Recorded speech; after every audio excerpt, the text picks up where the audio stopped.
Now, I'm sure we've all had those moments of deep thought. You know, like they do in the movies, where they're looking out the window, thinking about something, or a question that may have crossed their minds. One of those questions might have been, why didn't I do that when I had the chance? Or, I can't believe I haven't done that yet. Or, I don't know why I haven't done those things. When I'm thinking about that, I'm talking about video games. In my younger years, I kept hearing about all these amazing looking games, whether through looking at articles in magazines or watching trailers on demo discs that come with them. Or maybe I did play the demo, but I never got my hands on the full game. So recently, I decided to take action and I went on the hunt for those games. And I think I've been doing very well so far. Haunting Grounds, Batman Vengeance, and the PS1 and PS2 007 games, to name a few, with loads more targets to hit, like Spider-Man Web of Shadows, the original Silent Hill 2. No, I haven't played it, leave me alone, and Muppet Monster Adventure. The problem being that they're all flipping expensive. But the main topic today is Disney games. I've played a few Disney games when I was a kid, mainly Toy Story 2, which I platinumed recently on PS5, and is glorious! Leo and Stitch, which was alright, and Dinosaur, a game I also replayed recently, which is disgusting. So I've been on the lookout for Disney games recently as well, since I've been nostalgic for them too. But there's one game that came back to my mind recently. Again, never got to play it, but I've always wanted to. So I scouted around eBay, found it, bought it, played it, and now I want to talk about it. And that game is Emperor's New Groove for the PS1. Whoa.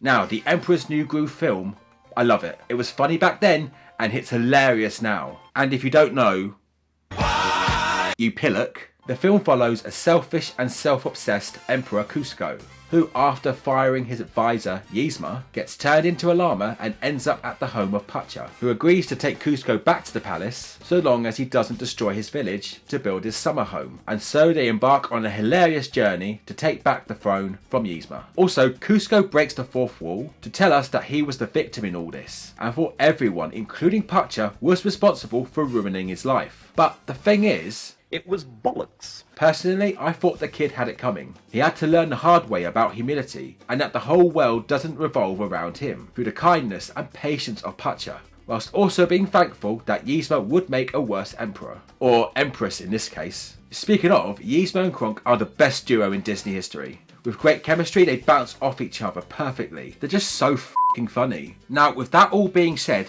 how would that translate into a video game? Well, that's what we're here to find out, so let's get into it. When we start up the game, we have the main menu with a crazy amount of options. Start game and options. Whoa, slow down, egghead. I'm lucky my PlayStation didn't catch fire. And look, there's Kuzco. And you know what? I do like his character model, especially the eyes. They give off his signature sarcastic look. And there's Pacha, who looks like a guy in the background of a news report. Oh, look, I'm on telly. Should I show my ass? And when the menu pops up, the instrumental to the film's opening song is played. And I love it. It might be the only song in the film, but it's a great one. But that's just the menu. The main game is the most important thing here. But before we get there, I just want to show you the options menu. Kronk's shoulder angel and devil are there, and they react to you adjusting the settings. And I find it hilarious when they adjust the vibration settings. On, off, on. And it sounds so wrong when you speed it up. And if you turn the screen black, it just makes it worse. On, off. Okay, enough silly let's just get to the game, shall we? The Emperor's New Groove PS1 game is an adventure platformer, and you'll be visiting levels based on locations in the film. You'll be jumping over obstacles, solving puzzles, fighting enemies, and doing tasks to get red Kuzco idols to unlock doors. And of course, you'll be taking control of Kuzco. You know what, control-wise, it's actually pretty damn good. He responds well to everything, moving and jumping for example. To me, Kuzco felt like he had weight to him when moving, which I think was needed to make jumping more accurate. The jumping is not floaty or felt like it was out of control. It was all fair and you went to where you wanted to go. For the most part, but I'll get to that in a bit. When it comes to attacking, you can roll, jump kick and charge. Again, all very responsive, especially the charge, which will also be used to clear obstacles, extend your jump reach and help clear time challenges. seconds, but the charge does have a meter you need to fill. But you can extend that meter by collecting coins, which gives you more incentive to collect the coins, and in turn makes the time challenges a lot easier, which I really like. You can also spit grape seeds in first person view, which is fine, but it felt like I had to aim a bit higher than the target. It might be me, but every time I thought that I was on target, the spit went lower, so I always had to aim higher. Again, it might just be me. You also have a standing attack, but I never used it because it felt like I was too exposed for enemy attack, if that makes sense. But it's a good animation though. Speaking of which, even Cusco's walking animation looks great. It's a lot like how he does it in the movie, and his running whilst turning looks realistic and smooth. I really appreciate the level of detail they put into his movement here. Throughout the game, Cusco changes animals too, which is a very fun shake-up. As a turtle, at first you'd be slow walking, and then you'll be sliding down a hill racing Crunk. These sections are a lot of fun and easy to control. I just wish there were more of these sections, as there are only a couple of times you get to do this. There are also rabbit sections, where you can jump really high and use helicopter ears to glide. Again fun and breaks up the gameplay a bit. And last one is a frog form, which I thought was the most unique of the bunch. You jump further with each consecutive jump, and you use it to solve unique puzzles and find secret areas. It can be tricky to control at first, but I thought it was fair. On the whole, I thought the controls were solid for the most part, which is good for what the game throws at you. In play, you'll be jumping onto and over lots of things, like high places and dangerous hazards. Hell, you'll be jumping so much, Cusco will say this. Whee! Oh yeah, I'm jumping, jumping, jumping, jump. Which is very Cusco, and I found it very amusing. But then he'd say it again. Whee! Oh yeah, I'm jumping, jumping, jumping, jump. And again. Whee! Oh yeah, I'm jumping, jumping, jumping, jump. And again. Whee! Oh yeah, I'm jumping, jumping, jumping, jump, jumping, jumping, jump, jumping, jumping, jump. Listen, knobhead, if you don't stop, you'll be going jumpy, jumpy, jump off a f***ing cliff. And like I said before, the jumping is good, but there was that one level. It was Jungle Day Part 2, where the game will have you jumping over this spicy red stuff. But for most of the pits, I end up falling short. Even with the charge jump, I really believe this isn't my fault, and the developers didn't double check these pits. Honestly, it's not me. It isn't. I'm pretty good at the gaming, and I'll tell you why. You fuck off. But this level was the only one that felt unfair to me, so it's not that big of a deal. In combat, you'll face all kinds of foes, from insects to palace guards. Some are easy to take down, but others will take multiple attacks, which I think would give a fun challenge to younger players. But I will say there are not many boss battles, and the ones that are here are very straightforward, and nothing much to them, which is disappointing, including the last one, which I'll talk about in a bit. The main collectible you'll need to find is the red Cusco idol to unlock doors to the next section or level, which you can find out in the open, and just have to get to it by jumping over obstacles, carrying items like pots to pressure pads to unlock doors, or statue pieces to put back together. Sometimes you have to defeat enemies to get one, or doing tasks, like knocking this little bastard off his wooden llama over and over. But when you do it multiple times over the course of the game, you're just beating up a child at this point. An annoying little but still a child. But I like the way the game changes things up though. Sometimes you have to avoid detection by palace guards, like in the jungle, where you have to avoid them in a maze-like section.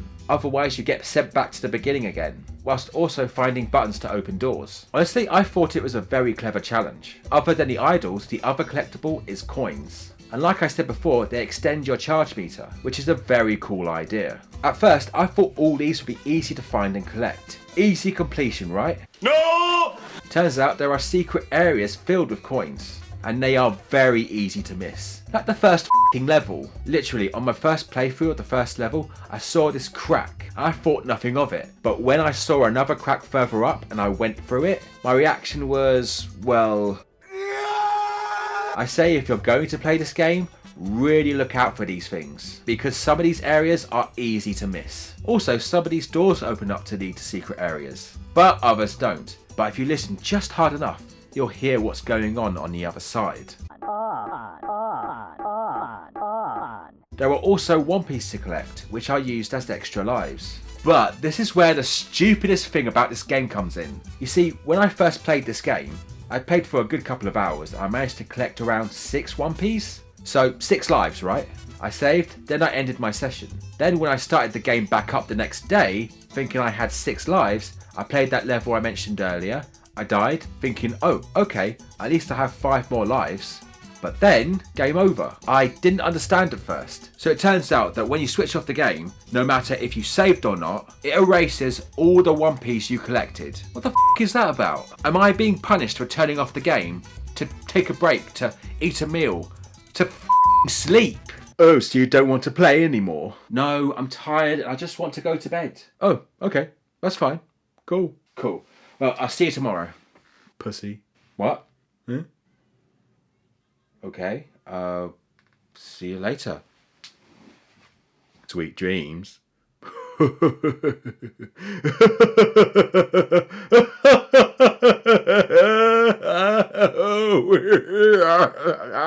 yeah, that's terrible. But it's not only platforming you'll be doing. Remember that bit in the film where they're tied to a log going down the river? You do that here too, and again it's a lot of fun. You ride down the stream, avoiding crocodiles, rocks, spinning logs, and other obstacles. It is actually a really nice break from the platforming. And remember that roller coaster bit to enter the lab? They're here too. These are fast paced levels with jumps, turn pads you have to hit to turn, and pads that reverse your controls. And it really does pick up speed along with it. It's crazy, and I really enjoyed it. At first, the third level of this might be a bit much. It might take me ages to get past one bit, then when I do get past it 2 seconds later something else gets me, and then having to do that whole level again, only to have that bit that got me to begin with get me again and the cycle starts over. I think it took me the best part of an hour to get past this level. It's not too bad of a thing, but I think these levels could have done with a checkpoint in the middle, because having to start over again every time can get frustrating, and not in a fun way. But I do like the glow in the dark aesthetic. It definitely looks and feels like a crazy roller coaster. On the whole, I think the whole game looks pretty good. The level design looked like the locations of the film, whether it be the village, the jungle, the city, or the palace, especially the palace. It's massive with giant face doors from the film. It's awesome. So the immersion is good, except for one thing. And I know this is going to sound ridiculous, but floating platforms. What? I don't get it. Why do they float? Because in other levels, there are moving platforms attached to ropes. And that makes sense because it's attached to something. It's fine for a game like Spyro because it had magical elements to it. But the Emperor's New Groove doesn't have magical elements. It's more science-based. So in saying that, they could have had mechanical arms attached to these platforms, or something like that, instead of an unexplainable hidden force, unless they're being held up by flying pigeons we can't see. And if that's the case, the f***'s wrong with you? Again, it sounds stupid, but I can't get my head around it. I also want to talk about the character models for a bit. Again, Kuzco looks great. Some of the other characters are pretty mixed. I mean, Putcher's alright, until he starts talking, and he looks like he's sucking on a Werther's original. And he's really, really, really enjoying it. That's good. Oh my god. Oh, that's the best thing I ever tasted. Yzma looks like a bunch of crushed red grapes topped with purple pizza. Kronk looks okay though, 100 times better than he does on the cover art. Seriously, he looks like an Easter Island head going in for a snog. Give us a kiss, darling. So, we've looked at the game's mechanics, functions, and the look of the game. But how well does the game follow the story? Well, I will say the game hits the story beats location wise. It's all in the right order, and 1 or 2 places do come from the film itself.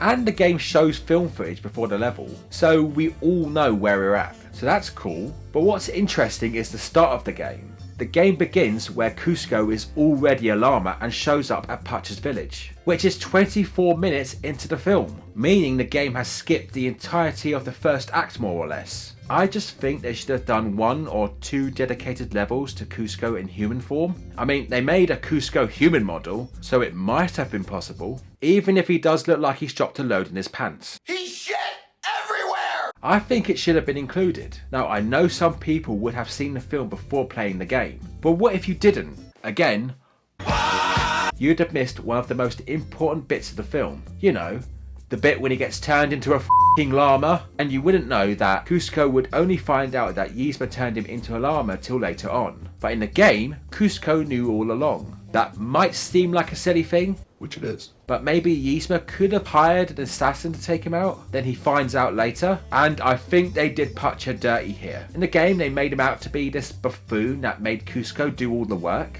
and he constantly jabs at his weight, even more than he does in the film. Their bananas will boost your health. Bananas.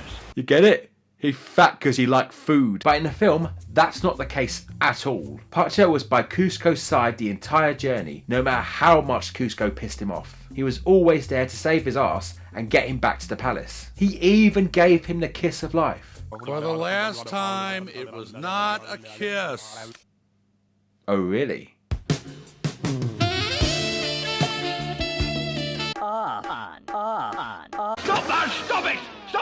Plus they added some really weird to this game. They added a Birdman superhero, living block enemies, a mission where you had to find a man's clothes which happened to be a pair of underpants that could fly.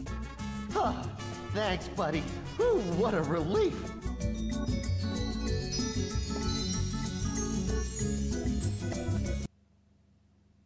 Yeah, weird. And remember the end boss battle I wanted to talk about? Well, it wasn't a boss battle, but a race, which only lasts around 30 seconds. You win, and that's it, the game's over, which I found very disappointing because I did enjoy this game a lot. I think why the developers made the decisions they did for this game was because they weren't given much to go on. They had a release date to meet to coincide with the film's release. I mean, I applaud them for getting a game out that is as good as this. I'm just getting the vibe that the developers only got a few notes on what the film is actually about and left out very important details. But in saying that, they got the film's humour spot on. Like, mainly the characters know that they're in a video game, but also like what the at the same time, having no idea what anyone is talking about when talking to NPCs about controls. Or when Cusco could not figure out how Pacha managed to get past all the danger. Honestly, this game made me laugh a bunch of times, and not many video games could do that.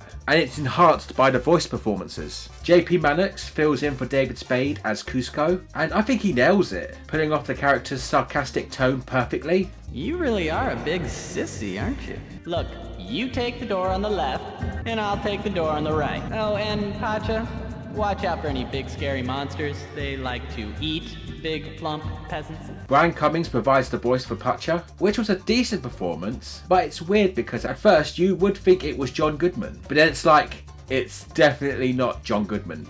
I can't show you the way out of the village unless you build Cuscatopia somewhere else. Just wander around by my hut. I've placed rocks and pebbles to show where the lethal drops are. And don't take the villagers' coins. But I think the best performance goes to Eartha Kitt, who reprises her role as Yzma, and she brings it just as much as he does in the film. Just over the top sinister. I love it. Cusco, you're just in time. With this potion, I will transform myself into a hideous monster and end your rule forever! Patrick Warburton also reprises his role here too, as Kronk. Now, you'd think he had brought his A game here too, but he sounds like he got out of the wrong side of the bed. Hello, little turtle. Are you here to enter the annual village race? Good, because if you had beaten me, then you would have won this nifty trophy. That's not Kronk, that can't be Patrick Warburton, because he's better known for being hilariously intense, with roles like Joe Swanson from Family Guy, always high energy and intense. But here, he sounded like he couldn't be bothered, which is a damn shame. But you know what's not a damn shame? The game's soundtrack. Honestly, the game's soundtrack is banging. There really isn't a bad tune here, ranging from slow and funky to hip-shaking, fast-paced grooves, all fitting the vibes with the film. One of my favourite tracks being the one played in the roller coaster level. It fits well with the insanity on screen.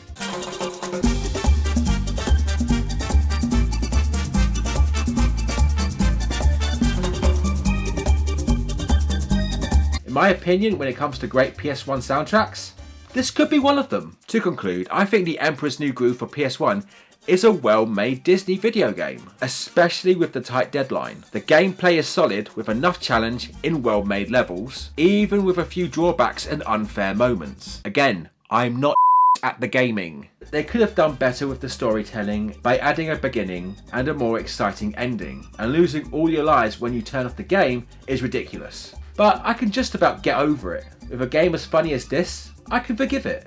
and I don't think this game outstays its welcome either. I think you could finish this game in around 4 to 5 hours, 6 tops if you're looking to complete everything, although I'm not sure it's worth it due to the lack of unlockables. All in all, I think this is a fun experience. If I were to rank this with other Disney games, with Toy Story 2 being the best and Dinosaur being dog, The Emperor's New Groove could be in the better half of that. So I think if you like classic PS1 platformers, or love the movie, or both, I recommend giving this a go, and hopefully it doesn't throw off your groove.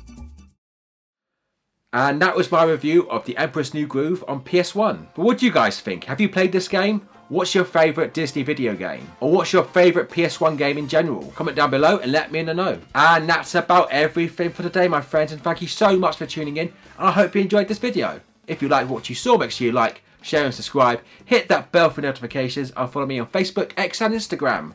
I've been Titch, and I'll see you guys in the next one. Take care.